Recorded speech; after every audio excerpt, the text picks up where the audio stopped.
This is the Table Podcast, episode 1. I am your host, Barry Almeria, and I am with the co-founders of the Table Podcast, Zach Miller and John Michael Bennet.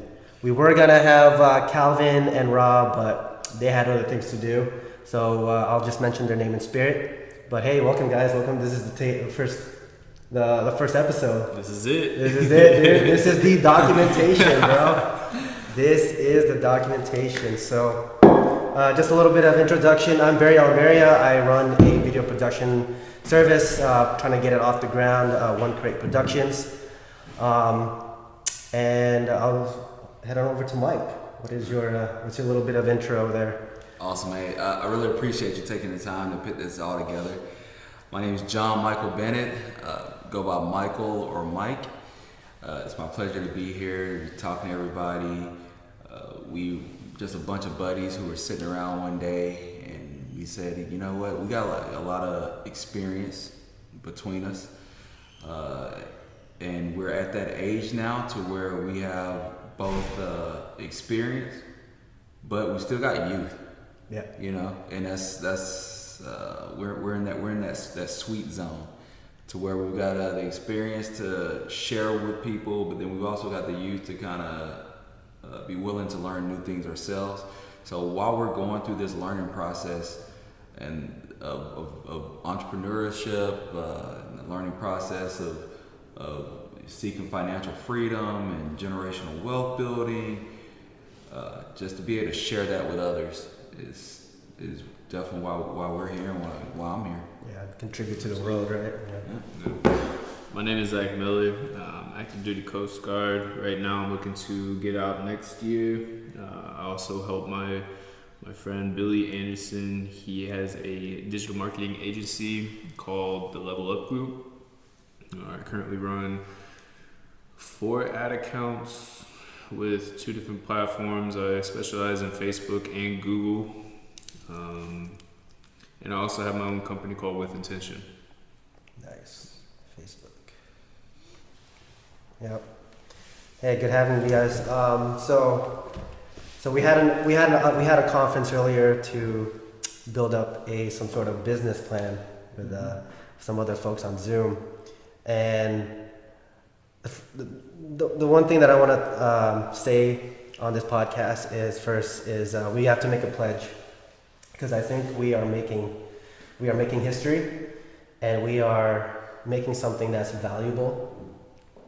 And the thing is, though, I don't want any of us, especially the founders, not become tyrants. Because here's the thing, right now, we're kind of like small, right? So the small person, when they go against the authorities or the tyrants, they become tyrants themselves. Yep. So what we're building here is more of a relationship, and I think relationships are more valuable than monetary value.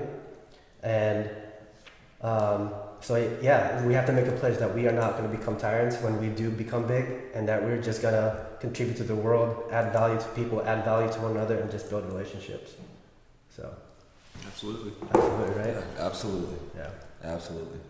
All right, so the first talking point I want to touch up on is just a little bit on politics. What people don't understand the most is that I'm not trying to like bash, if you're liberal or you're conservative or anything like that, or any like what type of political view that you have, but I think that politics has an effect on people's lives, and what people don't know is that it does have an effect on their life, in their everyday lives, and their choices that they make.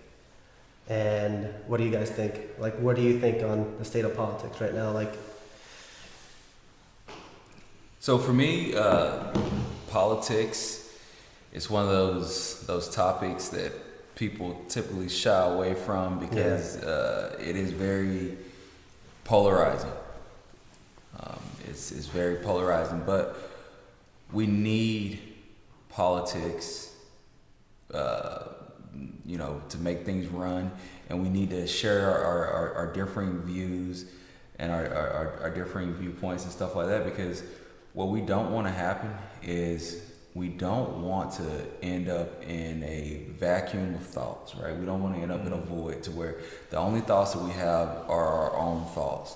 So we need to be comfortable sharing our views and our opinions with others.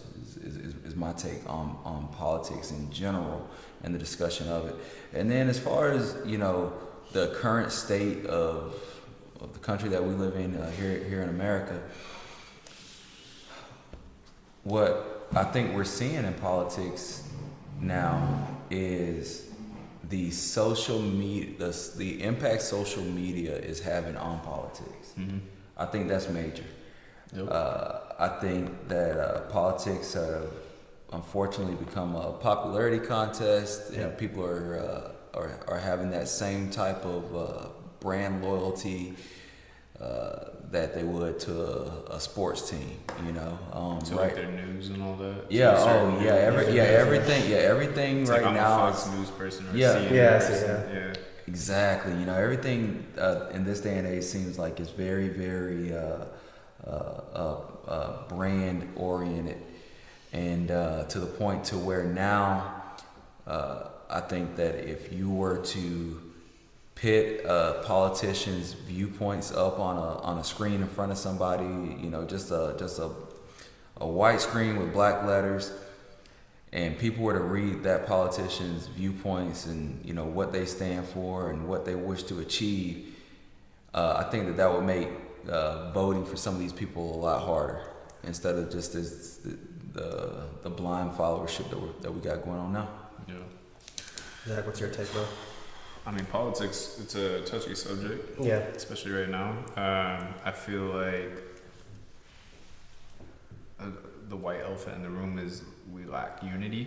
Right. Completely. I'm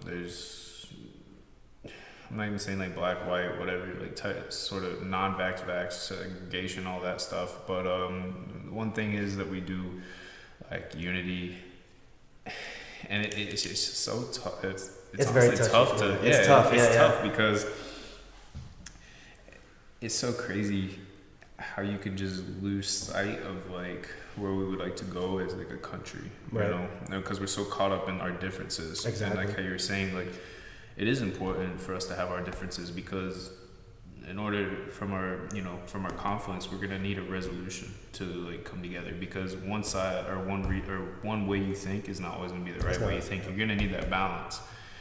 But I think just in terms of politics and politicians, we're so heavy on the way we think as like an opinion, Mm-hmm. and we think that our opinion is the right way moving forward and the only way to move forward.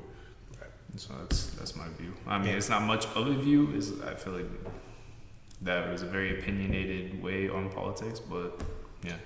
Yeah, and to add to that too, I think what most people don't understand is that I think they don't vote for policies, they just vote for what's popular, like what Mike said. It's more of a popularity contest nowadays. Absolutely. And it's like, oh, if I didn't get this guy in the White House, I'm unhappy, or it's like, well, just because you didn't have your guy on the White House, or you didn't get your senator on the seat, yeah, is it gonna make your life any different or the same? Yeah. I mean, your problems are still gonna be your problems, right? Yeah. So, and yeah, so problem is, people just they vote for popularity, not for policy.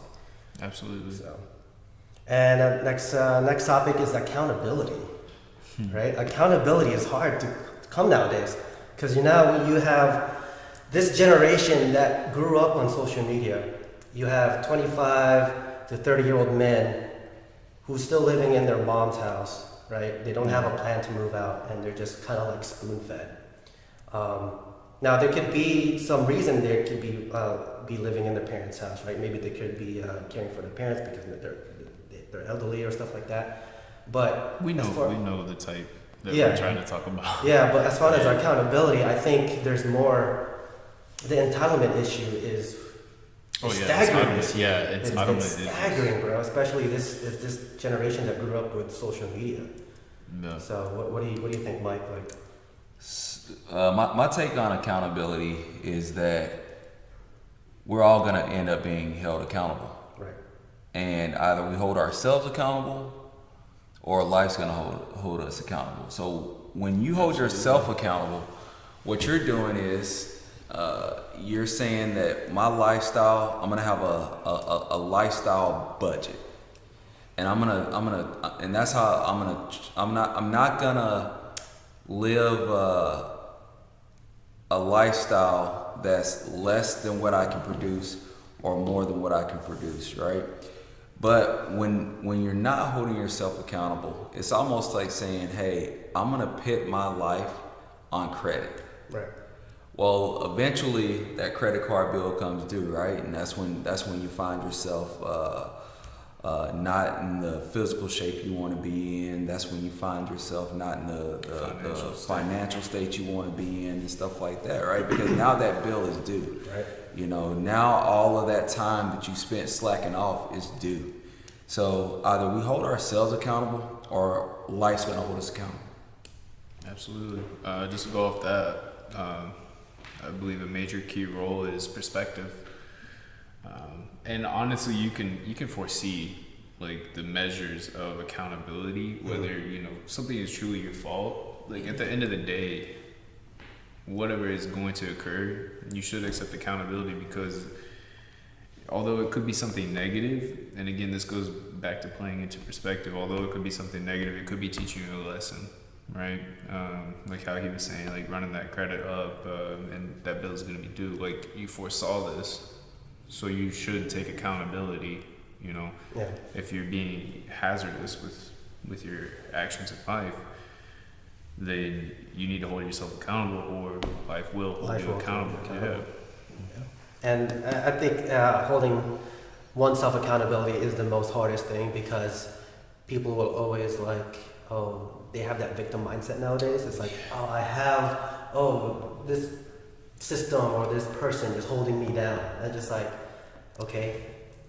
What? But think about all that time you're wasting on being a victim. Exactly. Yeah. When you could be transitioning into, well, how can I fix this? Where can I adjust this? How can I move forward, or how do I fix this, instead of, oh, why me? Like, look at me over here. Right. Like, look what happened. It's just a sob story at that point. Like, yes, like address it and like go through your emotional state, because obviously you can't just bottle that up. Yeah. But the next day, like I would, like depending on the situation, like situational awareness also plays a major factor. Yeah. But get your shit back in order and keep moving. Like I told Mike, like we were talking a couple months ago when we were having lunch. It's like, life is never gonna be fair, bro. Like it's just how you make of it, right? You just gotta build something. Your shit kicked in. You gotta get your shit kicked in. Yeah. Yeah. So, lifestyle inflation. So check this, right? So my wife, she just passed her RN exam. She's gonna become a nurse. She wants to work as a nurse, and she's gonna be making, almost close to six figures. And I told her straight up, it's like, all right, cool. We're gonna be combining income in the future, but I don't want us to. I don't want lifestyle inflation to creep up on us. Because if you're making 140 grand, but you're spending 150 grand, it's just like, bro, like $10,000 deficit. Exactly. It's like you're living on debt. You're probably paying off a house. You're paying off credit card. You're putting, you're putting more money into your daughter's college fund, but you don't have that money to save up for retirement, for financial independence. What do you guys think? Like, we want to get big. We want to make six figures, right? So what do you think about lifestyle inflation? So for me, I think all too often when it comes to our trajectory in life, or where we want to be in life, what we end up doing is we pick the vehicle first, right? And this is how I'm gonna get to where I want to be, right? And we say, you know what, I like fitness. My vehicle's gonna be a bicycle, or I like the feel of the wind in my hair, which I don't have any. It's like I'm gonna go with there you go, right? The bearded life. So I'm gonna get a motorcycle, or I have a lot of things to haul, so I'm gonna get a truck. So a lot of times we'll pick that vehicle first, and then we choose the destination. Mm-hmm. Well, if I pick a bicycle, but then my destination, here in California, my destination is New York. That's gonna be a rough ride. Yeah. If I pick a motorcycle, my destination is along a beach on the Oregon coast. Yeah. That's gonna be a rough ride. It's like if I pick a 4x4 pickup truck, and my destination is an island somewhere, good luck getting that thing across the ocean. So for me, it's all about establishing a solid goal and trying to find that contentment. Life's like a mountain, and everybody's trying to climb to the top, but there's this mountain, there's no peak to this mountain. It's like no matter how high you climb, there's always going to be somebody up there throwing more rocks on this mountain. So you can continue to try to climb and reach the top, or you can find a comfortable elevation, establish a home at that comfortable elevation, and maintain that. Yep. And I think that's how you stop that lifestyle inflation, right? If you sit here and you say to yourself, hey, right now I make $32,000 a year, and looking at the type of vehicle that I want, looking at the type of home that I want, looking at the type of entertainment that I want to have, I need to make $150,000 a year. Right. All right. So you picked your goal. Now you pick your vehicle to get there. Right. You say, hey, I'm gonna pursue this career field. I'm gonna do this, and this. Right. Yeah. But that means that when you get to that goal, enjoy that. Yeah. Like establish that, maintain that, and I think that's how you beat out that lifestyle inflation. And build on that. Yeah, just be content with. Yep, it's contentment. Yeah, I think contentment is the goal. I would say, just in society, instant gratification is that plays into the lifestyle inflation. Mm-hmm. Going back to you, Michael, about your planning, I think the easiest way to break this down is, say you want to plan for the next 3 years, so you would break that down to where you envision yourself being in 3 years, and then working that back to year 2, year 1, quarter 4, quarter 3, quarter 2, quarter 1, month by month by month, week by week by week, and planning that out so that you have a clear track line of where you want to go and how you're going to get there. Like I'm all about improving your life. Like you want to live in a better neighborhood, that's fine and everything, but you got to learn how to know where your money is going and where your money is being spent. Absolutely. So, yeah. We're just gonna skip on those two.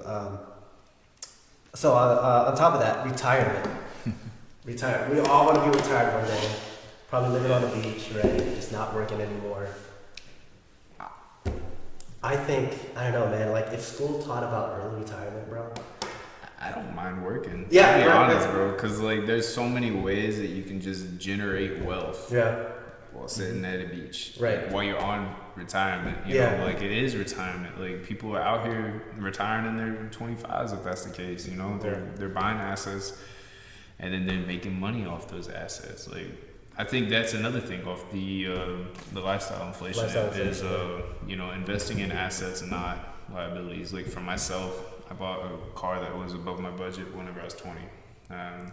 I had some couple of reasons of why I did that, because I had already previously had a car that was just another story, but I ended up trading it in for something that I wanted, and it was around the price that I already had. So I was just like, well, may as well if I'm going to keep paying on that payment. But yeah, so I've experienced the lifestyle inflation where I wasn't setting myself up right, and I'm still paying for it here 3 years later. So I think it's very important, once you start making more money, and then you just try to stay at the same, so you can keep building for that, that overall goal. Because if you keep enhancing your lifestyle every time you make money, you're never really going to make it to that goal, because you're always putting these bricks or these barriers in the way as you go.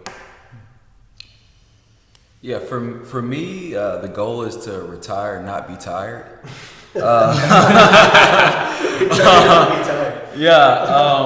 And I feel that culturally speaking, the view that Western civilization has on retirement has changed so much over the last, I would say, 80 to 90 years.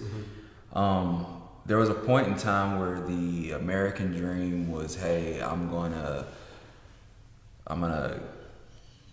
make my way through grade school, and then I'm gonna end up either going to a college or university, or I'm gonna go directly into the workforce. I'm gonna work a few years, and then I'm gonna exit the job force with a pension.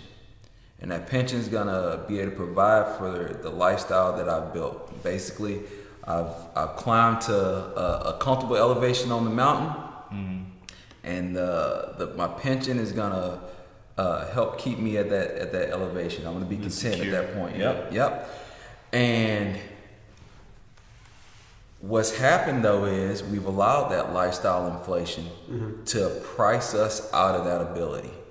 So we sit here and we see people living these lavish lifestyles on social media, and we want a part of that. We've all grown up with that term, keeping up with the Joneses. Well, back in the day, keeping up with the Joneses was just, hey man, my neighbor got a nice new lawnmower, I want a nice new lawnmower. My neighbor got a nice new car, I want a nice new car. But thanks to social media, now you're not just seeing your one neighbor who's getting one thing every 6 months. Yeah. You're seeing people who's getting daily. You're getting daily ads from friends and family and stuff and associates. So what happens is we end up living this life to where it's that accountability. The bill comes due, and we're not able to pay that bill at the age of 40. Right. Yeah. We're having to tack on another 20 years of labor to it.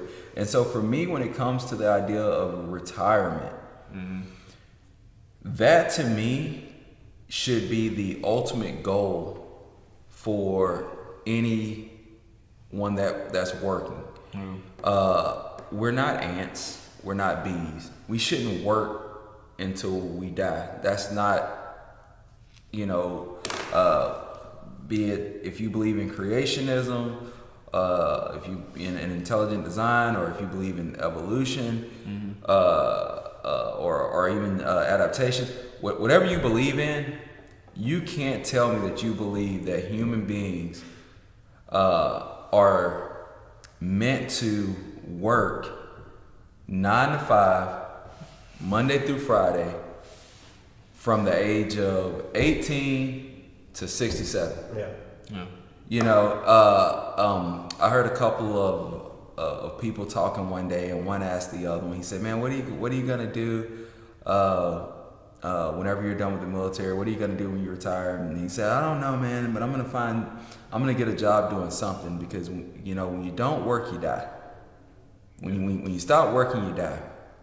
And that was really heartbreaking to me, because, this isn't you're not an ant, man. Like, you're not gonna stop working and get kicked out from the colony. I'm not gonna lie, just to piggyback off that. Like, there's been a couple of just in terms of the military, there was a couple like Master Chiefs that passed away just like a couple years after, because they were on retirement. And see, for me, but they didn't do anything. But see, and I think what's happening there is this, right? If you take two vehicles, right? Let's say you take two white pickup trucks, and you give one to a family, and you make the other one a fleet vehicle. Now, the one that goes to the family, it's their daily driver. They drive it around, 11, 12 miles a day. Yeah. That fleet vehicle, though, people are loading heavy equipment in there. They're driving it several thousand miles within short periods of time. And then you look at both of those vehicles 20 years later. and you take both of those vehicles. One has 100,000 miles on it. You know, the other one has a known amount of miles on it. The maintenance that it's went. Yep. And then you give both of those now to second owners. Which one's gonna last longer? That family vehicle. Yep. And so I think that the reason why people kick the bucket when upon retirement isn't because necessarily the retirement. It's because of everything that they went through to get to that point. Mm-hmm. They are so broken and busted, and they're tired. They're not retired. Yeah. And so I think if you were to take a guy, you know, guy or gal, you know, 40 years old, and say, all right, you are now retired. Here's your pension. You're gonna be able to comfortably maintain whatever lifestyle you have at 40 for the rest of your life. That's it.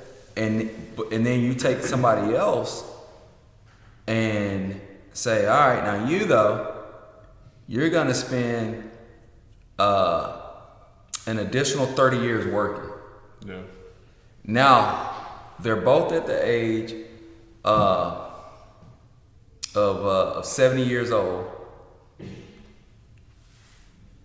I'm willing to bet that person that stopped at 40 is gonna live longer than that person that stopped at 70. Yep. Yeah. And just to end that topic of retirement, I do believe that we're not worker ants, but I do believe in work that is meaningful, that will contribute back to society. And I don't mind working.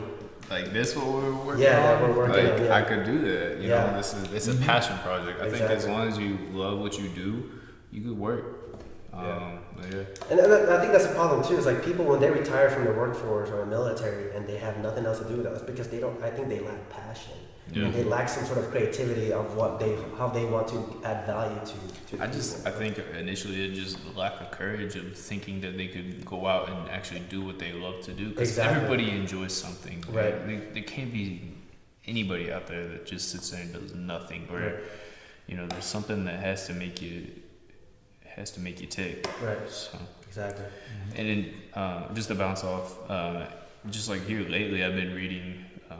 You know, just in terms of retirement, like the 401k is now like people are going to be struggling living off of that. Yeah. Yeah. When that comes time to cash in on that, so it's like, you know, are you going to keep working, like how you say, like a workhorse, or you know, you going to smarten up and start taking advantage of what's going on out there right now. Yeah. So. All right. As a fellow entrepreneur, Zach, what is the importance of digital marketing to product your brand or to product to people out there? Like, what is the importance of that? Like, how does it help reach your brand to multiple people, millions of people? What's the importance of digital marketing? Well, if you're a business owner, would you want to stay small or would you like to grow? I would love to grow. So, I mean, in terms of digital marketing, think about it. If you're not advertising, then all you're going to get is the foot traffic that is by just like what is it called? Just by like whoever comes in by a matter of I cannot think of it. By the traveling of the word, or like word of mouth type. Word of mouth. I don't know why I was struggling so hard with that, but like word of mouth. But you know, like digital marketing, we can. Sorry, not we, but in terms of digital marketing, you know, you can really dial in your audience. You can narrow in you can have like a niche, how we were speaking earlier, and you can actually create like lookalike audiences and stuff like that to get that same client that you're looking for, the same customer. That way, you're not just focused on having that customer not only just return to you, but you're also having another customer come in, and then you know you just keep building that out. So, I believe it's never gonna go away. There's always gonna be a way to digitally market, especially like in the metaverse. Like I could already picture advertisements in the metaverse. Yeah. You know, just popping up. And be like, oh, okay, you know, like Nike or something. Jordan's, you know, they got a new shoe coming out, like on while you're up there like looking while Yeah. you're in the thing. So This guy, he spends his weekends doing ads, bro. Like, what, 50 ads, like 50 ads a day, like on Saturdays and Sundays. Oh yeah. Yeah, dude. I think what was it, the other night? I think I did 11 ads. But like, I mean, it just depends. If it's Google, like, and that's what I specialize in is Google and Facebook right now. I'm working on TikTok, but Google, I believe it's a little bit easier because you don't have like a creative that you're focused on. It's just more of how can I word it to create a click or a conversion to get them to a landing page or your website or whatever.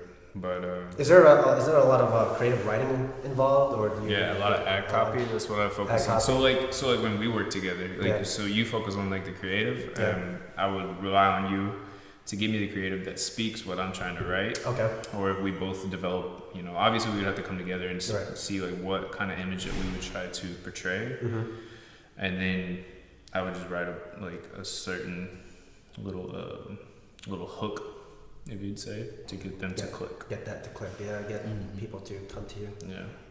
And I mean, a lot of people, I've seen it so many times and it's done really well. It's just like a fear of missing out. So it's called FOMO, or fear of loss. Yeah. So. Yeah, advertising is hard, especially like when I advertise my videos and my thumbnails on social media. It's just like, I need the viewers, I need to reach that goal, but sometimes you just can't reach your target audience, right? So sometimes you just reach your family members and your friends. Yeah. All right, but to close out this podcast before we go, 2022 is just a couple days away. It's like a couple weeks away. So, Mike, what are your big plans and goals for 2022? Big plans and goals for 2022. Number one is going to be everything that we were kind of discussing before we even started recording this, right? Everybody getting together, working together on this project that we got coming out. Also for 2022, my goal is going to be to maintain consistency. Yeah. I definitely believe that every little thing that we do ends up having that whole butterfly effect, and a ripple effect on our lives. So just maintaining consistency. I focus on 4 pillars in my life. It's my financial health, my mental health, my spiritual health, and my physical health. And so every day, making goal, I set out a list of things that hit those 4 things plus a bonus. So I hit five things a day, and so every day I touch on something that improves my physical health. Every day, something that improves my financial health, my spiritual health, my mental health. And then just a bonus little thing, just something I wanted to get done, and so consistency. Consistency. I like that. That's good. So you, Zach, what are your big plans for With Intention? I haven't really decided if I really want to pour everything into that right now, or if I could just continuously try to build it up slowly. But so I'm working with. I actually have the hoodie on right now. I'm not gonna be selling this hoodie just because of there's just very small aspects of it that I want to change. But if this goes through correctly, I'll be trying to do limited drops every month. I'll be able to design what I want, send it over, have them send me a sample, and I'll be able to sell something every single month. So I have a piece of product. I also want to develop a system of how you can get to, who you want to be, what you want to do, and where you want to go in life, in terms of With Intention. So I want to develop that. And I really, my primary focus is, I just want to get more dialed in as a freelancer on the marketing side. That's good. So. That's awesome, man. For me, with One Create, I really need to go out there and gain more experience, trying to get some more solid clients, and hopefully I can gain them as recurring clients, because that is the thing with being creative is you want new clients, but you want recurring clients to be like, hey, I need you for this month, I'll pay you for this. Mm-hmm. So I need to go out there, start like talking to like small businesses, sending out emails. If you guys don't know, the audience, I do have a YouTube channel. So it's still growing, still small, still a small channel, but I plan to get it monetized by early of 2023. Nice. And so get like, 1,000 subscribers to 4,000 watch hours. But for my videography thing, just keep sending out emails, reach out to a lot of small businesses and businesses, and also get experience on set. Start looking out for casting calls and stuff like that if they need some sort of cinematographer or best boy lighting and stuff like that. And, actually get on a movie set or a TV show and gain some experience, even if it's just in an internship, and be paid. So That's it. that's it, bro. That's it. Thank you, man. All right. Well, that concludes our table podcast, our first episode from the ground up. Yeah. So, second one will be coming out soon. Yeah, I'm really looking forward to seeing where this goes, as well as it's awesome that the listeners are going to be able to see how we progress through this, right? Yeah. And how we grow, and Yeah. there's gonna come a point in time, mark my words, where people are gonna say, "Hey, listen to this," and then somebody's gonna be like, "Hey, those guys were awesome," and they're gonna say, "Okay, now go back, listen to episode 1." That's how it happens, though. Nobody's gonna be perfect the first try. Yeah, like so. Joe Rogan, like nobody listened to Joe Rogan before. Now he's like super big. So, all right, cool. All right, folks. All right, folks.